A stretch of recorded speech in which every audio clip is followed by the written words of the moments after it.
राजकुमारी को सांप के चंगुल से मुक्त कराने के लिए लखन रात्रि के आने का बेसब्री से इंतजार कर रहा था। पूरी तैयारी के साथ हाथ में धार तलवार लिए लखन राजकुमारी की ओर निगाहें गढ़ाकर उससे कुछ दूरी पर बैठ गया। जैसे ही राजमहल के घड़े ने रात्रि के 12 बजे का घंटा बजाया, वैसे ही फुंफकारता हुआ सांप राजकुमारी के मुख से निकला तो उसके इंतजार में बैठे लखन ने अपनी धार तलवार से उस पर तेजी से ऐसा वार किया कि तुरंत सांप 2 टुकड़ों में जमीन पर बिखर गया। लखन ने सांप के दोनों टुकड़ों को उठाकर रेत से भरी बाल्टी के अंदर दबा दिया और सुबह होने से पहले ही बाल्टी समेत मृत सर्प को जंगल में ले जाकर उसे आग के हवाले कर दिया और वापस राजमहल लौट आया। तब तक सुबह होने का समय भी करीब हो चला था। राजमहल जब लखन ने राजकुमारी चंद्रकला को जगाया तो हमेशा अचेत अवस्था में रहने वाली राजकन्या तुरंत उठकर बैठ गई, क्योंकि अब उसके अंदर से वो सर्प निकल चुका था तो उसका प्रभाव भी खत्म हो चुका था। राजकुमारी उठते ही हैरान थी।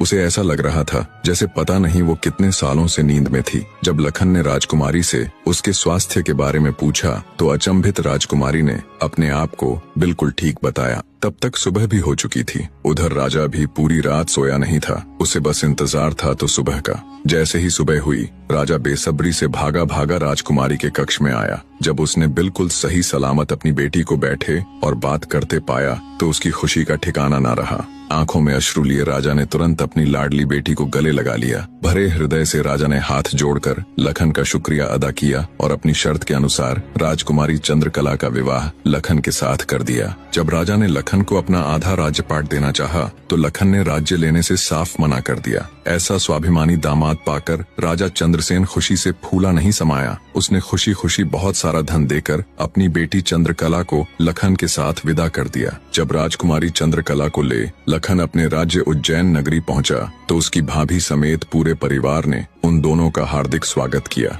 लखन खुशी खुशी अपनी नवविवाहिता पत्नी राजकुमारी चंद्रकला के साथ रहने लगा। कुछ ही दिन बाद उज्जैन नगर में एक भव्य समारोह था, जिसमें राजकुमारी चंद्रकला भी अपनी भाभी के साथ समारोह देखने गई हुई थी। तभी मेले में दूसरी तरफ से दैत्य दंभिकासुर ने प्रस्थान किया। इतने बड़े दानव को देख समारोह में हड़कंप मच गया। हर कोई अपनी जान बचाने के लिए इधर उधर भाग रहा था। दैत्य को देख राजकुमारी चंद्रकला भी अपनी भाभी के साथ जब समारोह से भागकर जाने लगी, तभी दंभिकासुर की नजर राजकुमारी चंद्रकला पर पड़ गई। राजकुमारी के रूप यौवन को देखते ही दानवराज दंभिकासुर उस पर मोहित हो गया। दैत्य अपने पूरे जीवन काल में बहुत सी स्त्रियों के साथ खेला था, पर आज तक उसने इतनी सुंदर स्त्री कभी नहीं देखी थी। पलक झपकते ही उसने चंद्रकला को उठा लिया और उसे राज्य के बाहर अपनी गुफा में ले गया।